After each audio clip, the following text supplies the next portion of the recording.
Okay, one more. Boo-hoo. Oh, hello. Okay, cool. They should be able to hear us. They should be able to hear all of us. Cool. All right. Ba-doom. Is it gonna work? Did it screw up while I wasn't looking? Do we Okay, we're want them to good. hear us? Yes, we're good. Hello and welcome to NoCB, a grand strategy podcast for the week of the 9th of June, 2021. I am Len. I'm your host. Flying by the seat of our pants this week. Webcam templates are all messed up if you're watching this live. I'm sorry. I haven't slept a lot this week. We'll get it back to spec next week. I'm here with two of our regular panelists, including Rose. Hey there, I'm back. Welcome back. And including Lambert. Hello there. I never left. And You never leave. and No, I've missed a couple now. we have a special guest this week from the Why We Play podcast. We have Cameron. Pleasure to be here. And since you are our guest, why don't you introduce yourself really quick? Let everybody know what your show's about and how you got into grand strategy games, very briefly. Yeah, I'll be as brief as I possibly can. My show, Why We Play, is an interview format podcast about basically taking anyone, including Diana, who was on the last episode, and talking about just, why we play over a sort of kind of biographical format, and including games, sports, the community around games and all of that. It's out on, I think, just Pocket Cast and Spotify at the moment. And very briefly, in terms of how to get into grand strategy games, I started playing Hearts of Iron 2 when I was 11 for some reason. In like 2005, which I know was 2005 because I was listening to Franz Ferdinand at the time. It is funny that was your first one because I think it kind of has the reputation is kind of an old man game among the Paradox games. The fact that you started with it at 11, that's advanced stuff. There, yeah. Yeah, my history of any Paradox games is playing them very badly, and role playing alongside them. And yeah, then got on to CK1, which I will admit I did play in A-level history. Because I had a laptop at the time. Then CK2, and also a whole bunch of Victoria 2 as well. So yeah, it's mostly, it was mostly just me watching the games go by and trying to work out what was going on in the world and ineptly doing something as an 11-year-old. And I don't think I've advanced very much since then, to be quite honest. Can you really do anything eptly as an 11-year-old, or is to do anything as an 11-year-old innately inept at some level? I mean, I think as a 28-year-old, I can probably say it's about the same, to be honest. And now, since we don't have like the distinction in the U.S., is A level like a smart kid history class? Is that? Oh right, how that works? So that's like, it would be like your last year of high school, I think. Oh, okay. Probably. My wife is American, so I should know this.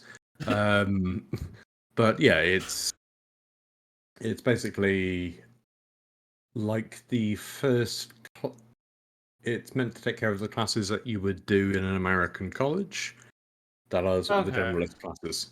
So I did history, philosophy, and ethics. So it's almost like we have like AP, which is like advanced placement, or they called it basically AP.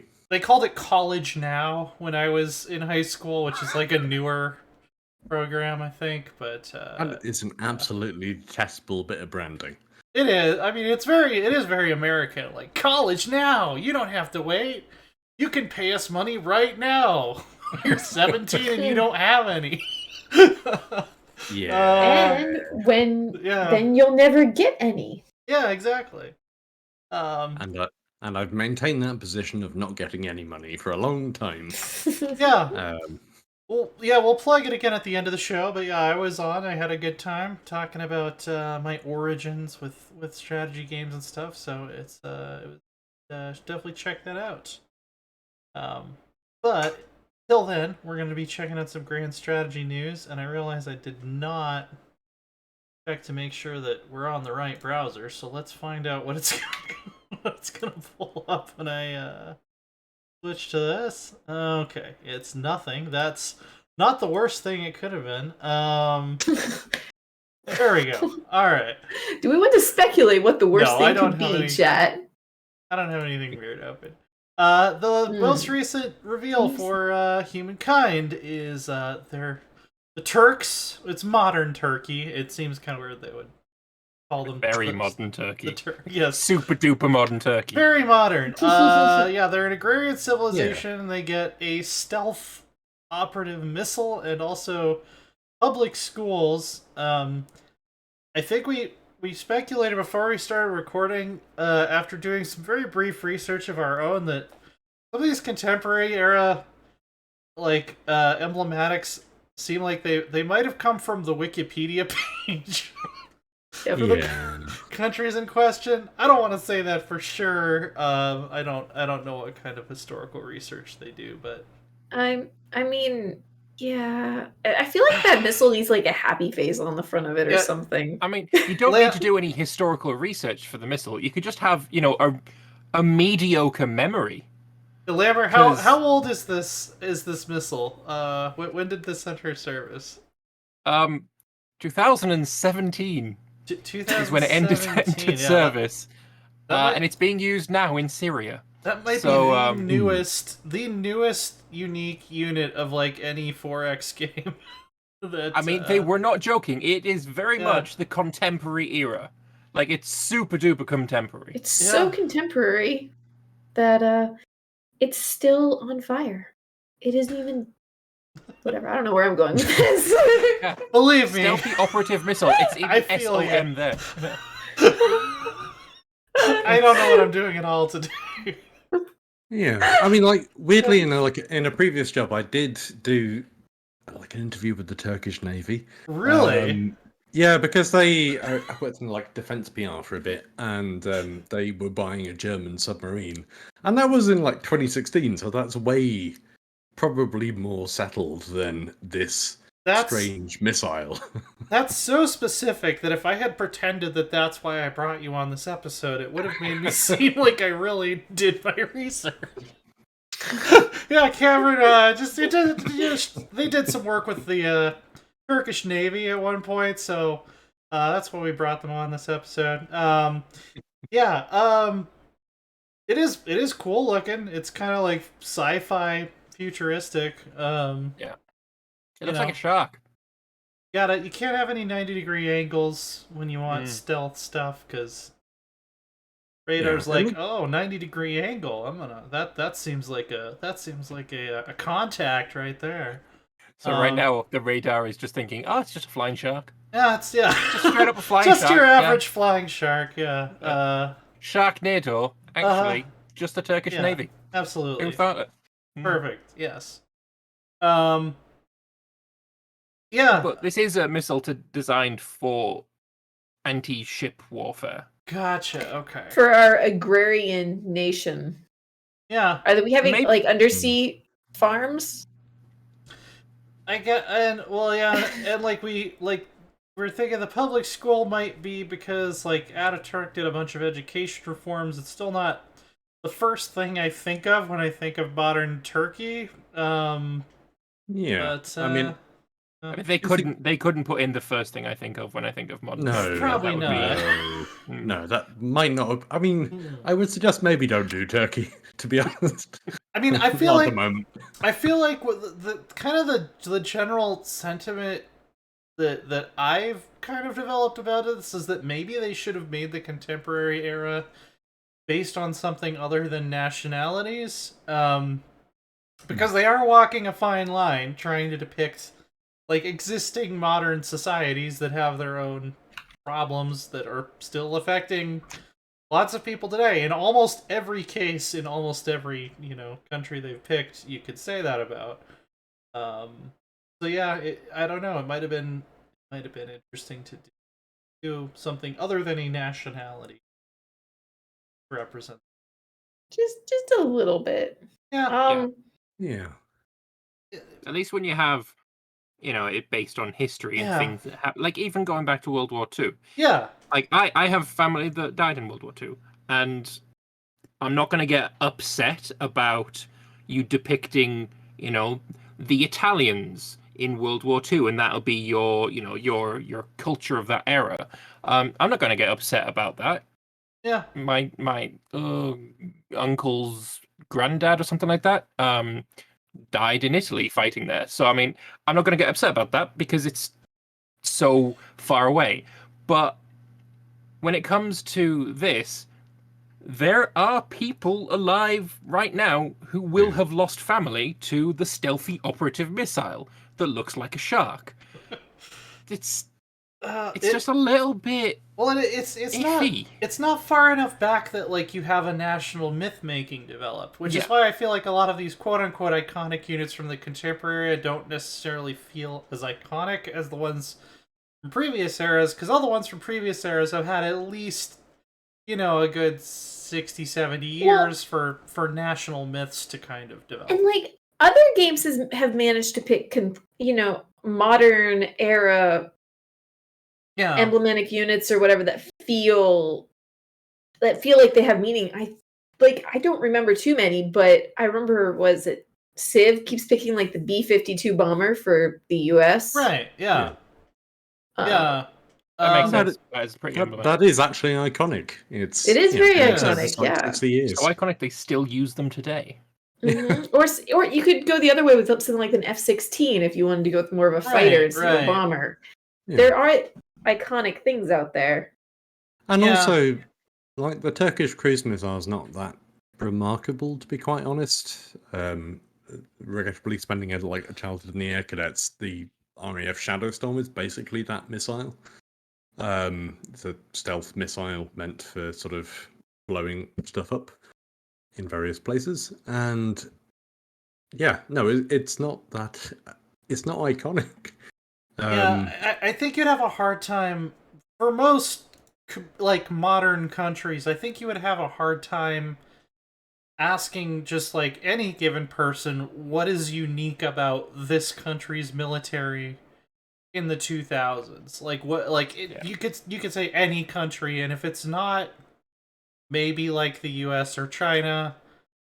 UK has like the SAS. I think that's still pretty well known that they're kind of the best at what they do. But like other than that, it's like I think you have a hard time coming up with what makes this specific country's military I can think of a unique. few, but mostly because I quite like playing. Oh, what's the game called? War Game Red Dragon. Yeah. Yeah. So I can think of a few, but only because I play that. Yeah. Yeah, I mean that kind of begs the question, just very quickly, that why you can't have cultural units as well, which might be an easier thing for them to fit in.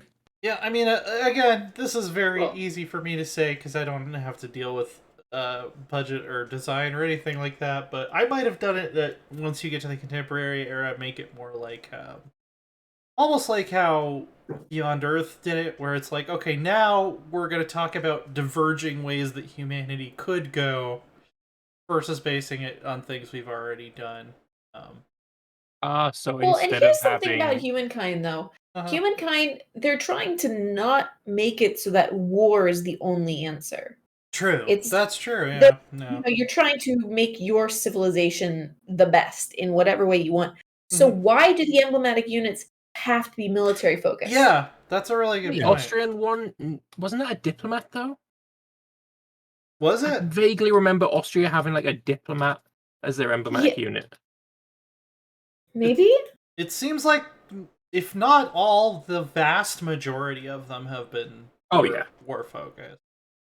What would your emblematic unit be for the Turks if it wasn't war focused?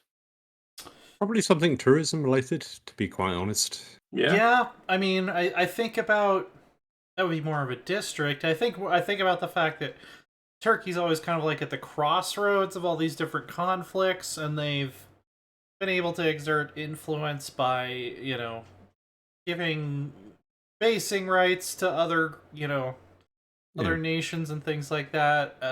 That could be an interesting gameplay style. I don't know how you turn tourism that based into on a all of the unit. wonders that they've previously built. Like to have a, I mean, that would kind of be replacing the emblematic district, but something to boost your old wonders would be really good. They do have a. Oh, go ahead. You could, and let's say you wanted to do for balance reasons, make them cost more than 1 pop in the contemporary app. So maybe you're doing, I don't know, America, and you pick rock bands are emblematic unit. And a rock band, instead of using 1 pop, it uses like 5 pops to make that unit, and it has to travel to another nation and spread culture, or something.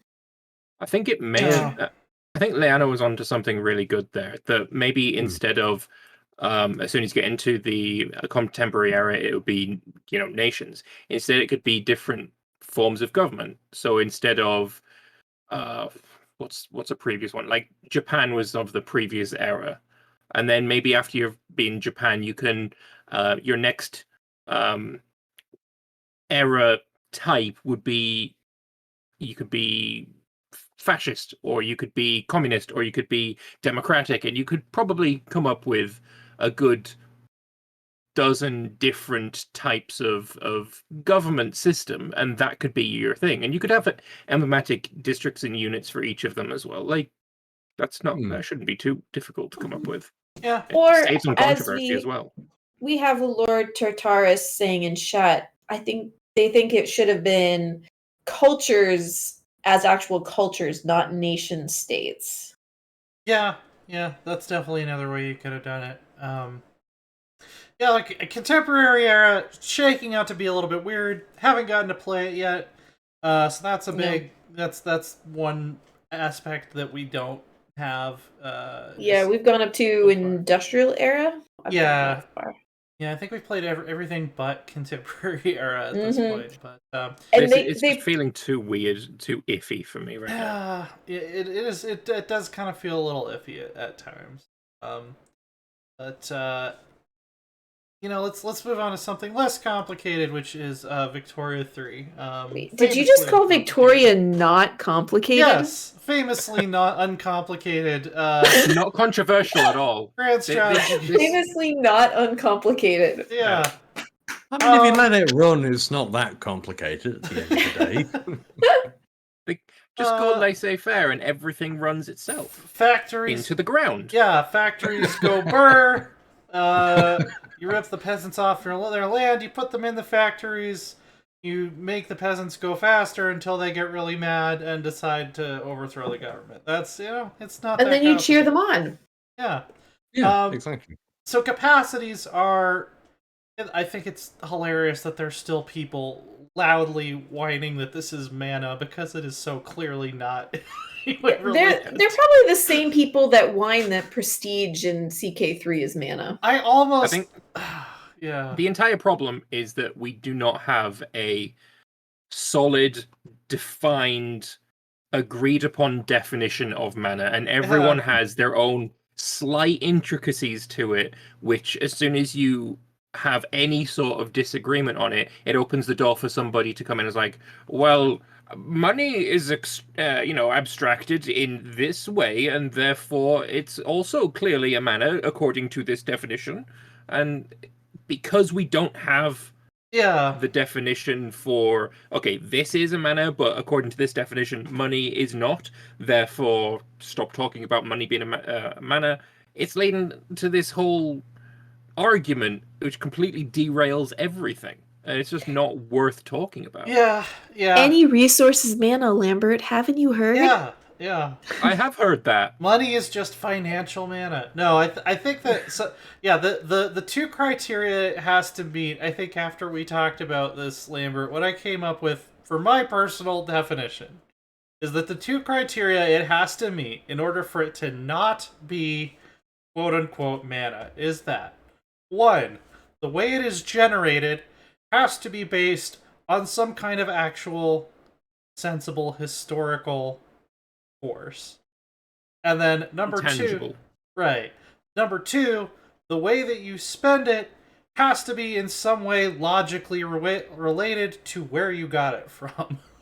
So, you know, the idea that your ability, your ruler's ability to be an effective diplomat somehow gives you bigger boats. That doesn't make sense. That meets the definition of mana. So far, I feel like, for the most part, Victoria 3 is not doing that. For one thing, capacities are not a pool of points you build up and spend. It's almost like having enough electricity to keep the lights on, in a way, is how they're handling it, where if you have a deficit, you'll take scaling penalties. If you have a surplus, you'll have scaling benefits. Well, it's electricity in the way that if you go over your budget or your allowance of electricity, you know, they're not going to just cut you off. They're just going to charge you more, rather than, you know, just, oh, you don't have enough, therefore no more electricity. That's not how it works. Yeah. You can go into the negatives. Right. It's just going to cost you. Yeah, I mean, it's probably much more accurate to how governments actually worked in that period, in terms of having, like, it's government does not stop when you run out of money. You can still pay people. You are the government. You can print money, and it's how one of the frustrations I have with Victoria 2, as someone who works in government, is the fact that it was a simple meter from left to right over bureaucracy and how well funded that is, but there's no actual detail there. And governments work better generally when you give them more money. But also, that's controversial. But they're also not meant to make money. That is Yeah. kind of a golden rule in the government, is you're Why? not meant to make You don't money. think we should run our government like a business? Isn't that? Well- Oh, Jesus Christ. What's interesting about that with budget and stuff? My family's worked military or civilian jobs, but for the government. And my father was a contractor on a military base for a while. And towards the end of the year, when they had money left over in their budget, they would go and spend it on whatever they could, because if they went in under budget that year, they would lose that extra money. And the next year, they might really need it because they need to buy new servers or something. Yeah, So can confirm that does happen. Yep. As well, still, because if you're running under budget, that's as bad as being over budget, because it means you got your estimations wrong. He ended up with like 4 computer monitors one year because they needed they needed to spend money, and they said, "Hey, could you use an extra monitor?" This was back in the early 2000s, when having 2 monitors was almost unheard of. Oh yeah, that was. And now we can never go back. That was some luxury. That was real luxury back in the day. Yeah. Or fancy computer chairs and coffee machines and whatever they could spend the money on. Yeah. Now my grandpa was also he was in the U.S. Forestry Service after he got out of the military. So yeah, I think that's kind of a commonality across many different sectors of government. But yeah, so bureaucracy is going to be one of your 3 capacities, which is actually going to be generated by bureaucrat pops working at government administration buildings, which I really like. Tying everything back to the pops in some way is definitely the way to go. Where that will kind of not only allow you to, you're going to consume a base amount just by like taxing incorporated states, which is based on the number of pops, but then your cost goes up the more institutions you add, like education and police and that stuff, which makes sense. And you can go over, you're just going to waste a lot of taxes. That's kind of a libertarian phrasing in and of itself, that you're wasting those taxes to expand education and stuff, but meaning you're not doing it efficiently. What they're getting at. There's one thing I really don't like about this part.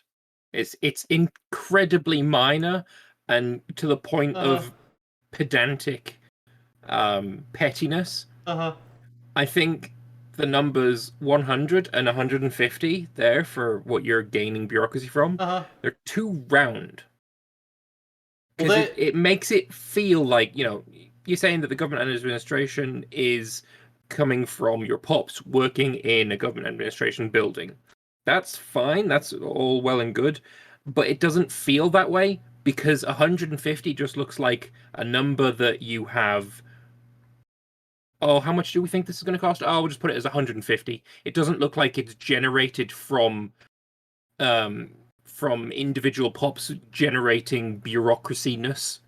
It's exactly the same reason that when they first calculated the height of Mount Everest, it came to exactly 29,000 feet, and so they made it 29,002 because they thought people wouldn't believe it. Oh yeah, I would have called bullshit on that. If that number said 148, I would be so much happier with it.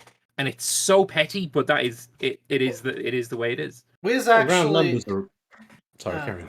Oh no, I was gonna say Wiz actually responded to that exact criticism in the comments, saying that 150 is just the maximum amount you can get if your government administration is fully staffed in one state. If you have fewer than the maximum number of bureaucrats working there, that will actually go down.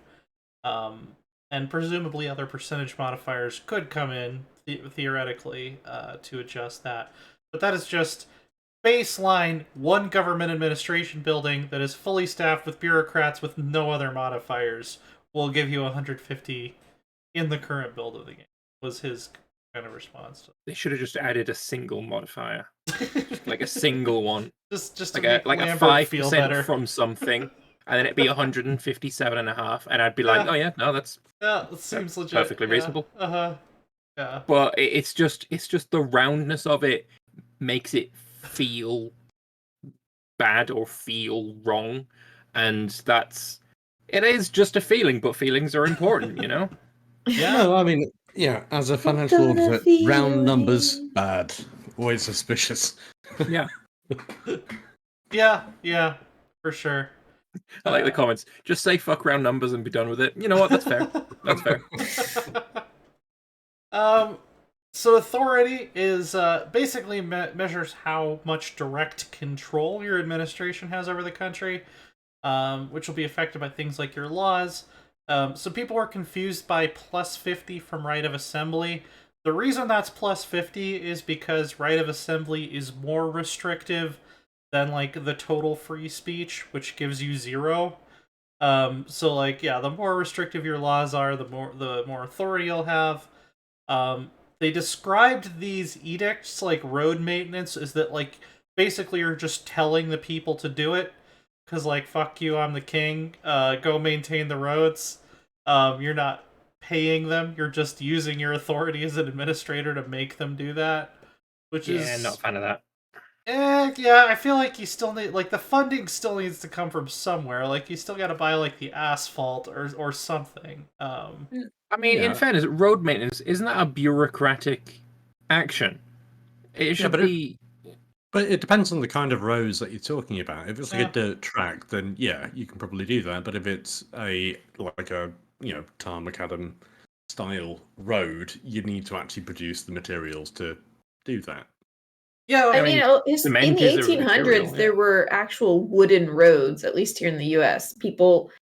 Companies would start them, and they would keep them in good repair, and they charged tolls for people to ride along them, and they were literally just boards going across. Huh. There's a few that survive out west where it's so dry. Were those boards made of authority?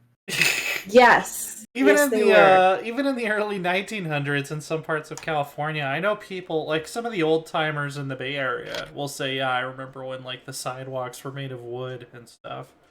Well, my people are still alive today. My great grandfather in the 1920s was born in Western Tennessee. Mm-hmm. He ended up going in a trucks or cars or something across the United States on wooden highways to California, where he then hopped on a steamer ship and went all the way back around the East Coast eventually, and then went home and got married. Wow. Yeah. That is, yeah. I That mean, is yeah, quite the adventure, yeah. it does make sense given that there is wood in most places in the US and there is not cement or asphalt in most places in the US. Well, the way we do roads now wasn't invented yet Yeah. until I think it was invented in Scotland in like the 1880s or something. I don't remember. I remember I read up on this once because I got curious. I did this in like year 7, like in one of my history classes in year 7, which is like the first year you go into high school, so it's probably for US people middle school. And we were asked to like try and design a road using like various bits of rubble and other things. And the actual answer was what I think the macadam style road was, and it was. I don't think it involved anything particularly industrial, but it was, yeah. None of us got it right, basically, because we were all 12 and could not design a new paradigm for roads. Yeah. Macadam is literally where tarmac comes from. It's tarmacadam. I did Yeah. not know that. Yeah. And it's, Yeah. you're right, 1902, invented by Scottish engineer John Loudon Macadam, but it was patented by Welsh inventor Edgar Pernell Hooley. So the Welsh stole it from the Scottish, and we don't have Fatherlorris here. I know. We'll give him a hard time about it. He would have known. I mean, most people know each other, so I mean. Yeah. Okay, I was wrong about the year, but I was right about it being Scottish. Yeah. It's one of the fun Welsh things. like to believe that. One of the fun things about the UK, if you go to any science museum outside of London, like the Manchester Museum of Science and Industry and the ones we have here in Newcastle, they all like there is big regional beefs in the descriptions. Like they will. We're good at regional beefs. Oh yeah, the Northeast is pretty good at regional beefs. Hence, I'm from we Middlesbrough. invented. Yeah, we invented the train. Yeah, that was Middlesbrough. Clearly. Yeah. No, yeah, clearly not Newcastle. Yeah. No, it was Middlesbrough. No, the US does the same thing. We learned it from you, Dad. Yeah.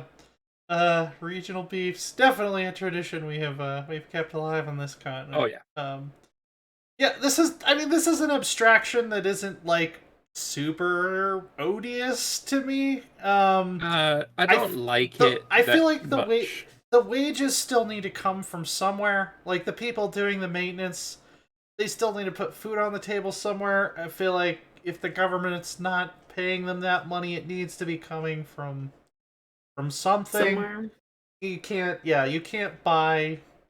I don't know if you're like putting out a royal requisition for like bread to feed the road maintenance people. I don't know exactly how all of this is going to work within the simulation. I think it was said in the comments that road maintenance can be paid for by cash, but you can like do it via authority as well or instead of.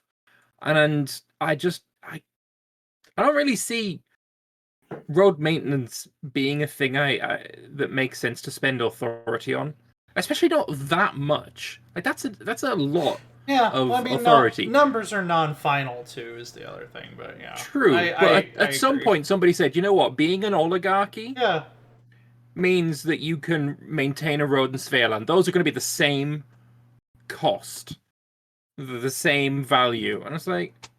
No, none of this bit makes me. Or the levying attacks positive. Nationwide would somehow use less authority than, making sure the branches are cleared off of the wagon tracks in Gotland. Yeah.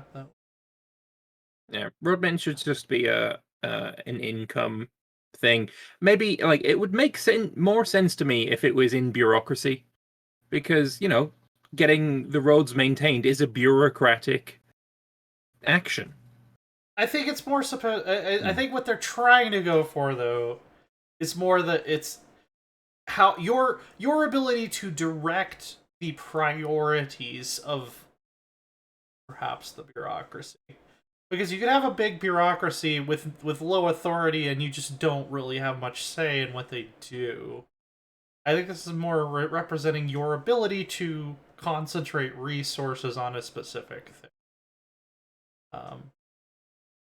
Those resources still have to exist because you still have to have the bureaucratic cost and you still have to have the pops to do it. I just want to know how they're getting paid. That's my issue with this.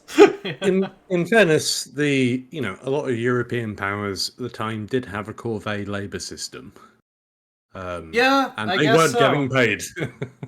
I guess so, but I would want that to actually be a function of government. No, like I don't exactly. think you should just be able to like corvée a bunch of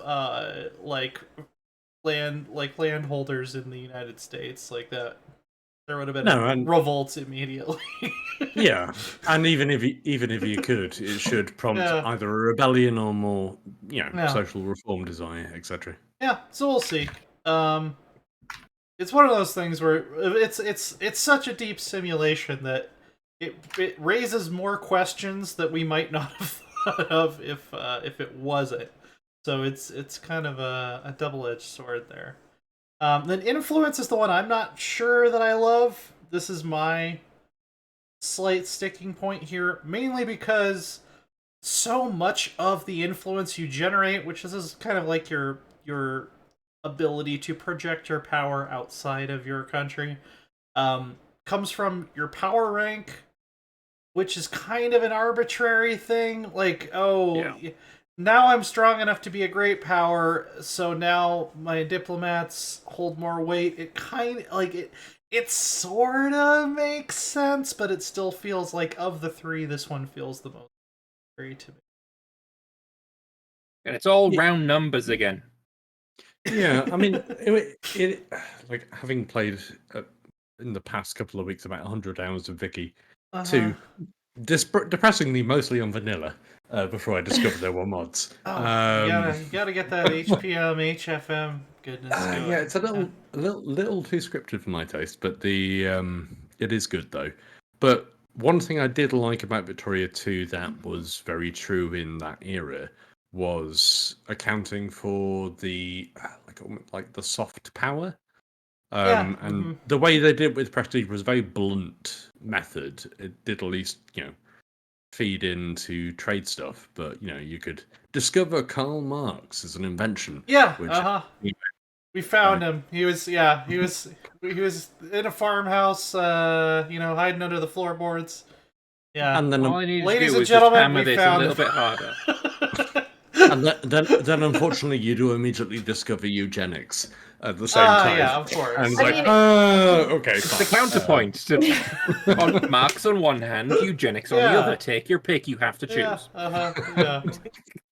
But what if you choose the Raiders and just get in a boat and leave? Because we've just been raided, folks. Hello, Mordred. Hello, welcome. Welcome to Eugenics Cast. Oh my god. Oh god, I need to leave. No, this is not. That one was a bit far. Guess what? Yeah, I don't know if you know this, but this is not a pro-eugenics podcast. Just in case that needed any clarification. No. Unless you're playing Crusader Kings. There's. We're not talking about CK yet. We're still on Vicky. We're almost there. Where eugenics was invented. Does somebody have a link to the teaser? Yes, there it is. I found it. Okay.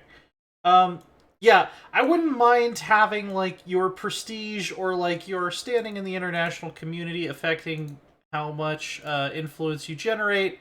But I don't know if I like the fact that it's like, oh, you ticked over into great power, so now your influence generation doubled overnight. Like that seems arbitrary to me. It's a bit blunt. I think it might be a good idea if you had a maximum number and the rank 1 great power is at that max number. Then everyone else gets, depending on how close they are to that, they get a percentage of those points. So if you're at say 1,000 is your maximum limit. That is, you are the number one great power. You get 1,000 influence from being that. Maybe the second rank great power, who is 90% of the way there, could have 900 influence from this. Yeah, I don't know. That would make Something like that might be.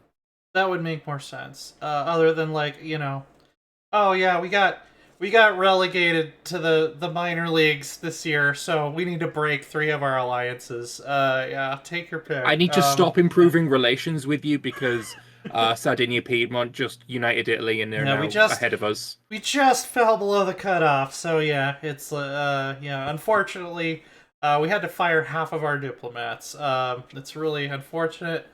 Having it be graded like a step, like more of a stepped scale versus just like I'm a great power versus I'm not a great power, having this massive jump in influence generation. Yeah, and that would kind of probably be a better model of how it actually worked in the 19th century and even today, which is that power flows out of the great powers down to quote unquote great powers, out to other people to an extent. But yeah, it comes from somewhere. Yeah. Yep. I will say that of the 3 capacities, being above your influence right now seems like the most impactful. Oh yeah, that's really good. Threat decay is huge. 50% threat decay if you have this much access. Yeah, that's it just feels very strange to me that when that's the case, you want to get more threat decay reduction? You want to get rid of your threat? Let's stop improving relations with people then. Yeah. Yeah, that's an interesting point. It seems very opposite of what maybe should be going on. Yeah, but at the same time, if you think if you're sending all your people out to improve relations with other nations, then that is in itself to some nations probably a bit of a threat, because if you're improving relations with one nation, that kind of might link to some kind of dastardly scheme against a different nation. I mean, imagine that you're Prussia and the French think you're super threatening, but you don't want to be threatening towards them. Right? You've got a lot of threat with France, and you've got your diplomat in France saying, look, we're not being threatening, we're all your friends, we're improving relations with you. And the French, they still think you're super threatening. The way that they're going to think you're less threatening is you taking that diplomat away. I think they do balance-wise have to think about not making this so powerful that we're just never going to want to send our diplomats to do anything else. That the most useful thing they could be doing is standing around putting out propaganda at home. And on the flip side, they have to be cautious about. Yeah, authorities bonus making you able to enact laws faster. Mm-hmm. I just don't think I care. Not even that much faster either. Yeah. No. Yeah, we'll see. All the numbers are non-final. They're still messing with it. So, tomorrow's Dev Diary, which will be out by the time you're listening to this on SoundCloud, they're going to talk about buildings. Railroads are now considered a building, not just something that you stick on the map and then they magically run themselves forever. You actually have to have pops that work at the railroad and do railroad man things. Looks like they consume trains and coal to make tickets. That's actually it's a trade good called transportation, I believe. Something that is desired by the middle class and higher, based on what I saw. I love train. Yeah, you want to take a train. The way they described it is you want to take a train ride through the countryside. That obviously makes you happy and increases your standard of living. Well, wouldn't you rather take a train ride than ride in a wagon across the prairie? I mean, trains do make me happy. Trains are good. I'm sure Loris will have money. I wish we had better trains. Yeah. We keep talking about doing like a national rail network, and no one ever seems to find the money for it. Yeah, well, there was the California. Well, I wonder if it's the car company stopping the money. I mean, that's a big that's a big part of it. Yes. Yeah, I mean, it's mostly that. Yeah. I mean, you do have institutionalized corruption in the form of lobbying. Yes, it's the car company. Yeah. I mean, it's the same reason we have so much cheese in the States. Lobbyists. The cheese conspiracy. I mean, it is literally institutionalized corruption. I'm very much more fine with the cheese lobby versus the automotive lobby, though. Between the two of them, I have more of a problem with one than I do with the other. Yeah, I mean, at least you're the cheese lobby is closer to Switzerland, which has the fondue and Gruyere cheese mafia. Ooh, cheese fondue is so good.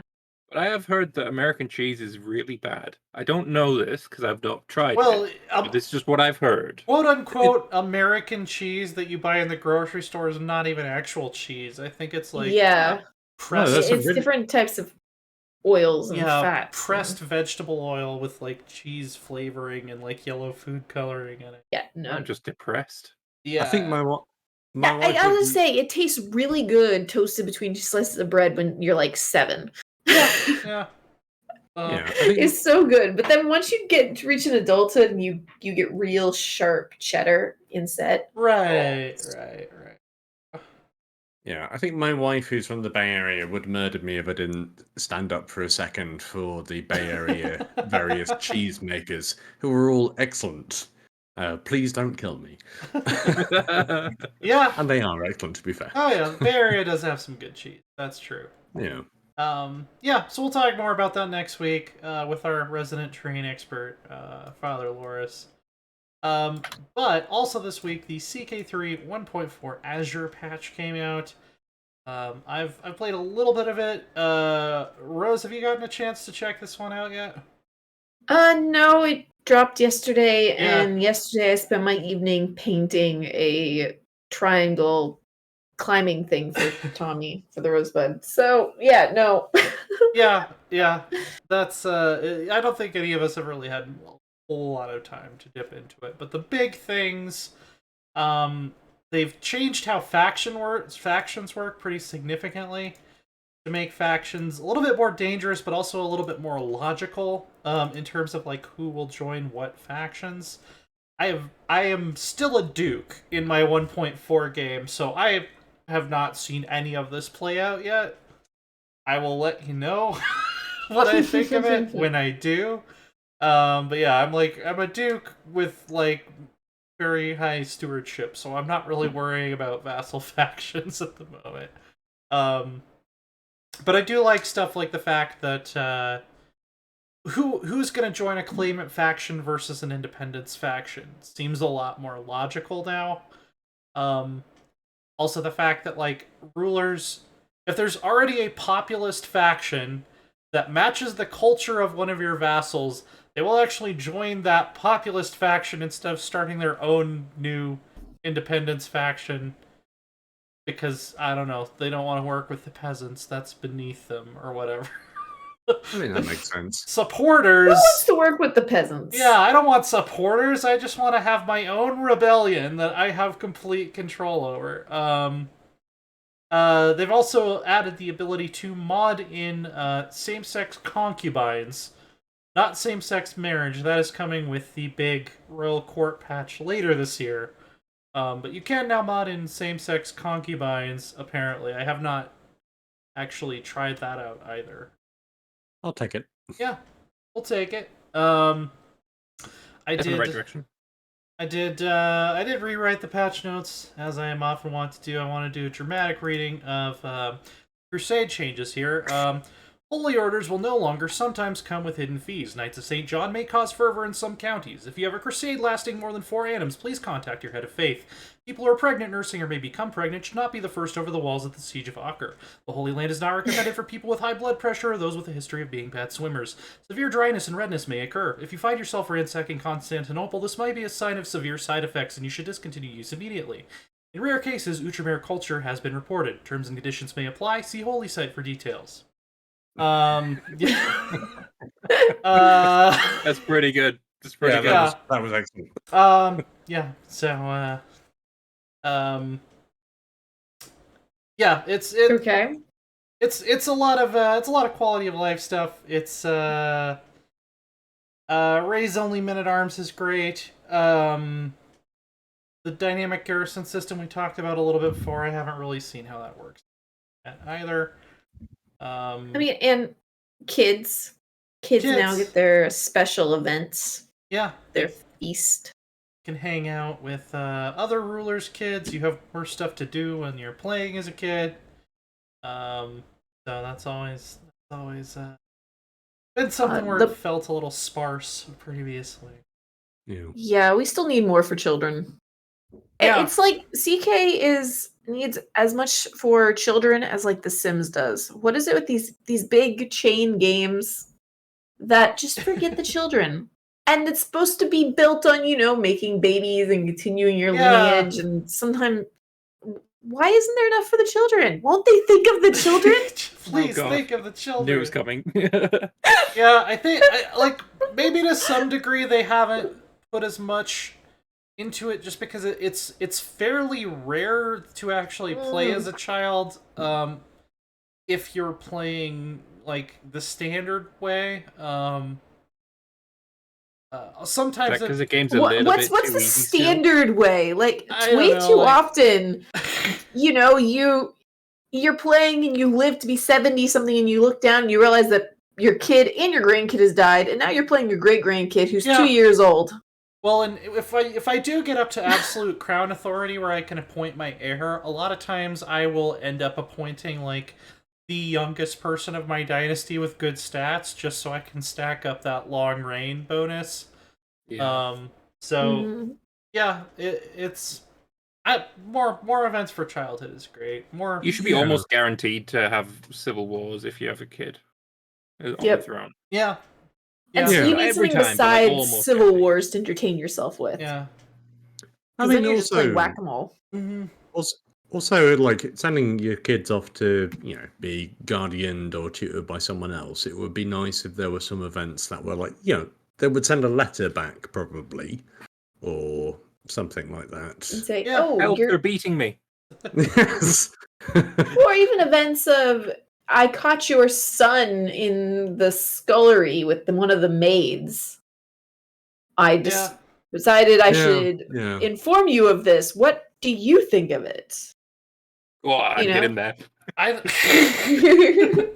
think a really interesting way, because he said a civil war should be guaranteed. I think a really interesting way they could do this, if they were going to put out, like, Conclave 2, let's call it, if they were going to do an internal politics expansion at some point, which I hope they do, you can prevent instability with a child ruler by appointing someone as a regent, and then they kind of serve as the head of state for however long you're a kid. But then, when you turn 16, that regent might not want to give up power, and you might actually remain a puppet of your regent until you can either, like, plot against them or, like, win a war against them to, like, actually assert the authority of the crown. Really cool. And also, what if your regent was a close family member and they pulled a Richard III? Yeah, I was just thinking of Richard III. Yeah.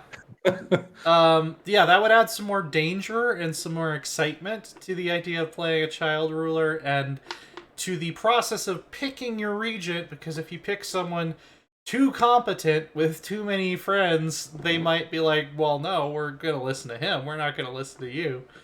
And what if you're unable to pick your regent? What if it's forced upon you as you're an old dying man or woman? Mm-hmm. Yeah. Or what if something came, you turned 16 and your whole council and everyone said, oh, no, I'm sorry, you're too young. You have to keep a regency till you're 21. Yeah. And then they're 21. They're like, oh, no, you're still too young. We'll push it to 25, which that commonly happens. Yeah. There's a lot more they could do with the concept of regent. For sure. And just, the idea that you could be building supporters to, like, let's say you were regent. What say if you were a female ruler and you weren't playing with gender or inverted or anything, and everyone wanted to keep you as a regency, and it was even harder. Same goes for inverted if you're playing a male ruler. Yeah. Much harder to get away from that regent. And then when the king finally does take his crown, right before that happens, the regent has to set himself on fire and jump off a really big building. Yeah, I was thinking more of the what was it, like Edward II, Edward I, one of the ones that had the red hot poker in British history or English history that ended up in a place where you would not want a red hot poker to go. I think that would be almost every place. Yeah. I mean, some more than others, but listen, I don't want to. I'm reading the Chronicles of Amber right now, and there's a part in where one of the books, won't say where in case anyone reads those. They're great fantasy novels. Where a character has both of his eyes put out with red hot pokers. Yeah. I mean, yeah, I don't want to shame anybody, but in general, you should not want a red hot poker at any part of your body. It's not healthy. No, I mean, if it's your kink and it's just a poker and it's been painted red. Yeah. That's fine. That's the difference. Well, I mean, yeah, but I'm sure there's a paint called Red Hot. It's an uncomfortably warm. It's an uncomfortably warm poker. It's not going to actually give you third-degree burns, but it's. Screw this. I'm king shaming. I'm king shaming. I'm putting foot down.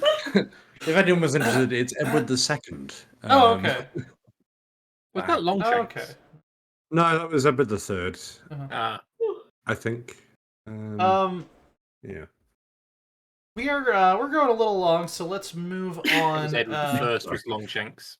Hearts of Iron 4, there was a big Q&A, which we're not going to go over because it's very long, but they still want to update Italy. Finland is not coming in the Barbarossa patch. That will come in the Nordic patch. And they're still willing to look back at some of the older focus trees, like Together for Victory, because the current content team agrees that they're not quite up to standards. Then we got this Bag of Tricks dev diary. You can decommission old templates, so you don't have to get rid of all the units that are using them, but they won't be cluttering up your division list, template list anymore. You can drag and drop to rearrange your division templates, which I like a lot. I just think in general everything should be drag and droppable. I want to organize everything the way I want it. You can do things like select all of your infantry or all of your armor and actually sort them, so all of your tanks will be in one place and you're not hunting down the list to find all your tank divisions to make a new panzer army or whatever. We also have secret under construction zone, which I have no idea what that's going to be, but it says motor_temp. Leave your guesses in the comments. Also, they noted that infrastructure is only going to go up to level 5 now instead of 10 because railroads are a separate thing that is going to represent infrastructure above 5. Lots of little stuff. You're not going to get spammed with war declaration screens anymore. They're going to organize it all neatly into a single pop-up box. One of those really obvious seeming things. When you see it, you just think it should have always worked that way. Loris isn't here. I don't know if anybody else here has thoughts on Hearts of Iron. I know Lambert and Rose don't play a lot of Hearts of Iron. Are you much of a Hearts of Iron players these days, Cam? Yeah, I mostly play Hearts of Iron. I mostly play Kaiserreich. Yeah. I mean, I think that's probably most people do. That's a lot of people. Yeah. I know a lot of modded Hearts of Iron 4 players. I don't know a lot of vanilla Hearts of Iron 4 players anymore. Well, unless they're doing vanilla and multiplayer. Yeah. And even then, it's not usually pure vanilla. It might have small mods for balance. Player-led peace conferences, for example. Yes, that's required. Yeah. I think one thing I am pretty looking forward to is the sort of the warfare logistics side, because every time it always seems like the Russians always lose, which doesn't make a whole lot of sense when you consider the logistics side of it.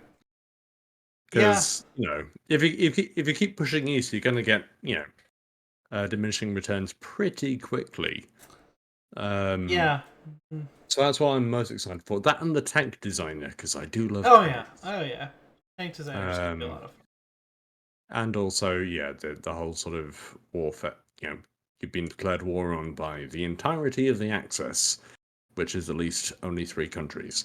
Although I can imagine if you're playing the Axis, it's about 20. So that does save some time. Although, I think that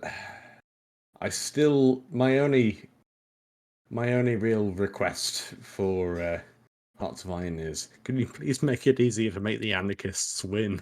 Yeah, I Civil War. I still have never been able to pull it off. Yeah. No, neither have I. The AI pulled it off once. Really? I was like, how? They always get well, yeah. I guess if the nationalists and the Republicans beat each other up badly enough, I guess the AI anarchists could. Yeah, and you need the Carlists to spawn as well. Right.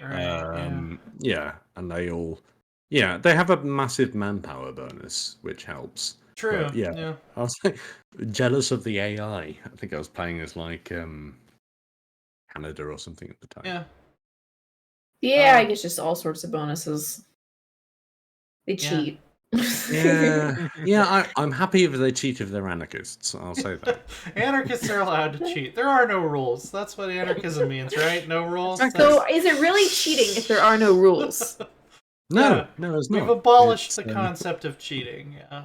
Clearly, anarchy just means you can invent, small arms just out of thin air. They've come together collectively to work out new rules about manufacturing small arms. I mean, historically, anarchists did have access to the console, so they could use console commands. Which is why they won the Russian Civil War. Exactly, yeah. So, and we now live in an anarchist paradise, as you all know. Well, one more thing on Hearts of Iron before we move off as well is Daniel, who did the PDXCon challenge to make the anarchists win or make a portion of Spain win over everyone else, has announced that he's leaving Paradox. I didn't see that. Just today. No. Yeah.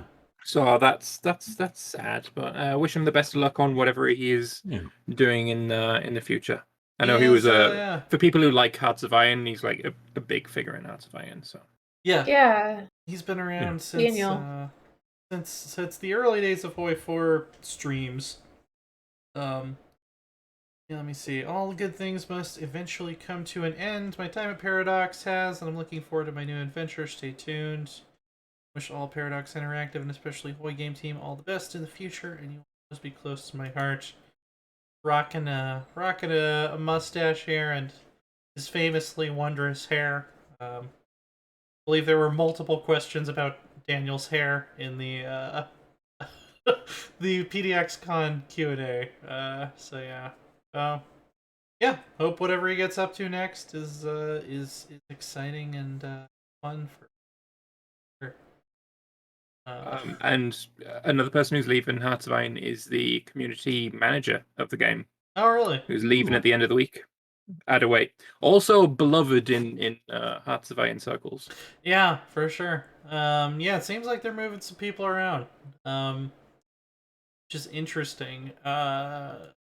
One way that they're moving resources around that I am very much in support of, though, we got the announcement of the Stellaris Custodians Initiative, which is basically, it seems like separate from the team that is developing new page stuff. They're separating their team into 2 groups, essentially. One group will be making DLCs, the other group will be making the free patches and bug fixes, and they're the custodians. Right. That's not a bad idea. Like, I love this. Exactly. I would love if all of the teams did this. This is gold. This is pure gold. Yeah. It is PDX gold, yes. Also, wait, no, that's never mind. And the custodians are going to come up with a patch every 3 months, though that's going to be fairly small. They're going to work on game balance, adding new content to old DLCs, polishing existing content, bug fixes, AI improvements. multiplayer. Maybe we'll finally get a game lobby for when you're reloading a multiplayer save. Whoa. Now that's crazy talk. We might live in an anarchist utopia, but that's just unrealistic. This is a beyond level of utopianness. Yeah, we're not getting that. Don't be silly. Adding new content to the old DLC is huge for me. I wish they did this more often. Agreed. Because first patch. I was gonna say because we bought the base game and they continue expanding on the base game forever after we bought it. They don't charge us extra for that. We also bought all these DLCs, and I would love it if they kept improving on those DLCs forever without charging us anything extra. That'd be great. I'd support that. You're only increasing the value of something that people might still be tempted to buy. Especially, and this first patch is going to be larger than we can expect. So don't get used to this size of patch. From the custodians. No disappointment, people, in what this patch is coming in about 3 months or so. Don't be disappointed in 6 months when that next patch isn't as big. It's something that we've said a bunch of times on the podcast that we would love to see the likes of plantoids brought up to the level of the lithoids, where they have mechanics unique to them. Yeah. Maybe using food as a major resource.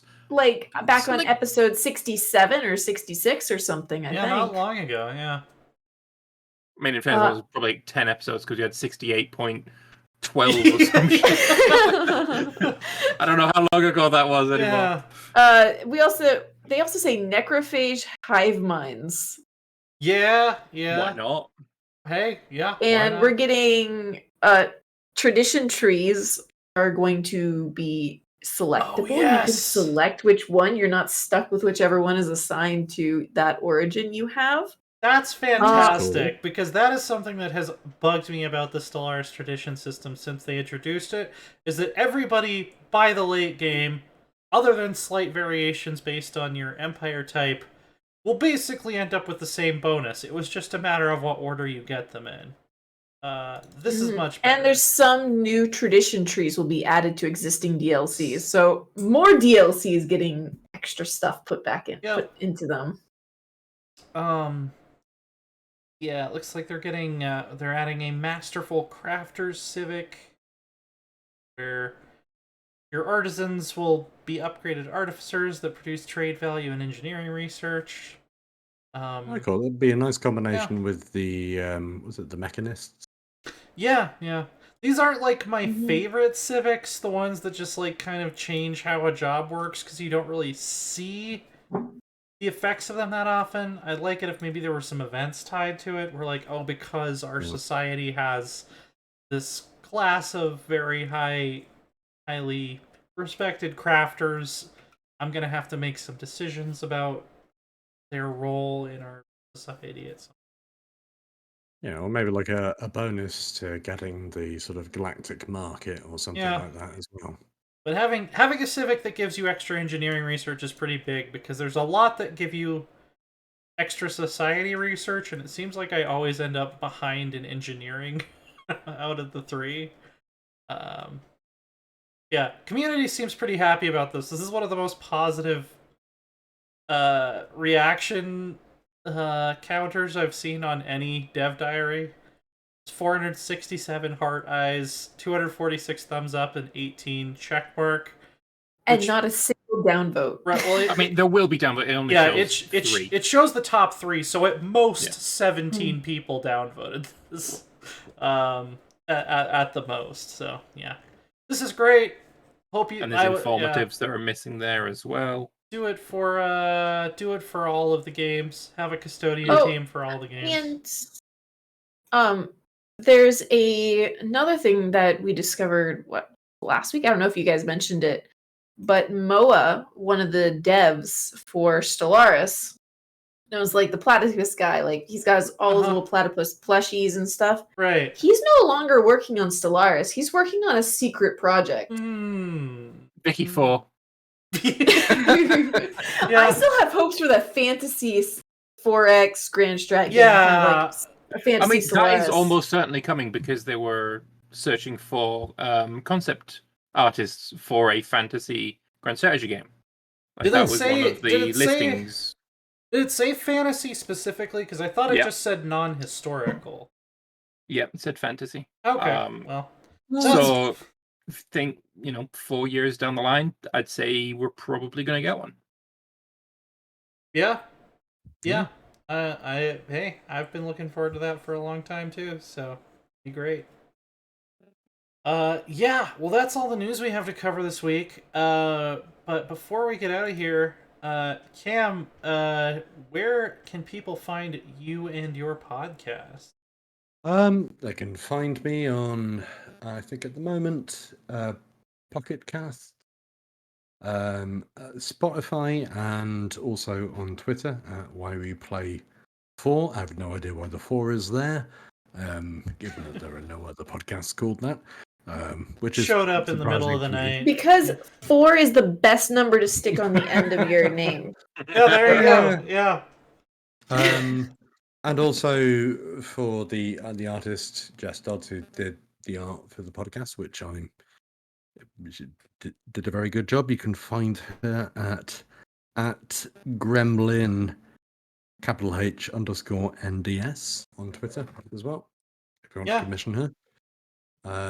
And yeah, no, that's me. Other than that, I should be putting out a new podcast when work allows, which should be at some point.